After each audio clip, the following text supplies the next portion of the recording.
Hey guys, another League of Tips today, but the first thing to get out of the way is the August giveaway winners are down in the description, so if they are you, then make sure you answer your emails. So for September, we're going to be doing something even more awesome. We're going to be teaming up with my brother Foxdrop, and we're going to be giving away even more. So we're giving away 4 lots of $20 RP cards. So you have 4 chances to win $20 of RP, or the equivalent for your server. We've deliberately made it very simple and easy for you guys to enter. All you have to do is click the link down below, be subscribe to me for an entry, subscribe to him for an entry, and you're in with a chance of winning the RP. But anyway, let's get on with the first tip.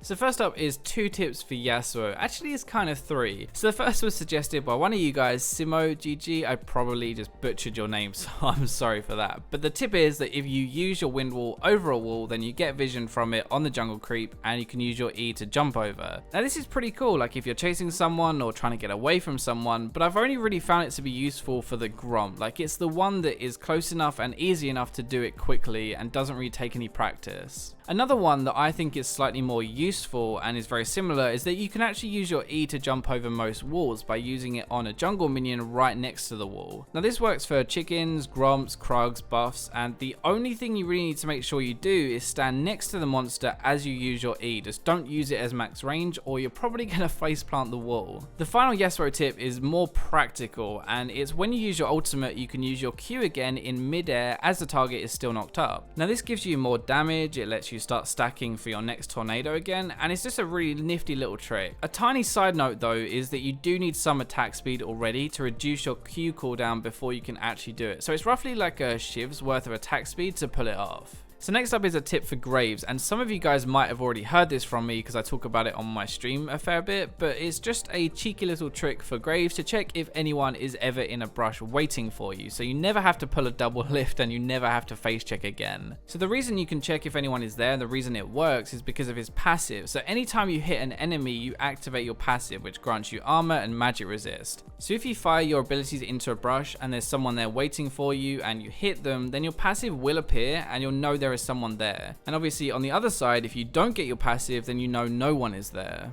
I actually use this a lot in games, especially when I'm going to ward. Like I'll go near the bush, I'll use my W in it, make sure there isn't anyone there, and then I'll put the ward down. The other time I actually use it is kind of mid to late game when everyone is roaming around and I don't have vision of people. If I ever have to go into a brush and I don't have a ward in it, then I'll use my Q and my W to face check it for me. So the final tip was again suggested by some of you guys, Jordan M and Hawk Prince, for 2 different champions, Cho'Gath and Zed, but with the same kind of interaction. So this tip was a quality of life change, which is basically just like an improvement without actually changing their numbers or skills or anything, that happened a little while ago and basically lets you know when you're able to kill the enemy. So first off with Cho'Gath, when you can kill someone by eating them with your ultimate, a little icon will appear around them, as you can see on the screen, letting you know that they will die if you use it. So when your target will die from the second part of your ultimate, so kind of the pop of damage, I really don't know how else to put that, so the pop of damage, a shuriken icon will appear over their head, letting you know that they're going to die when it activates. So that wraps up another League of Tips, and hopefully you enjoyed it. Now remember to like if you learned something new, leave your tips down below, and as always, I'll catch you in my next video.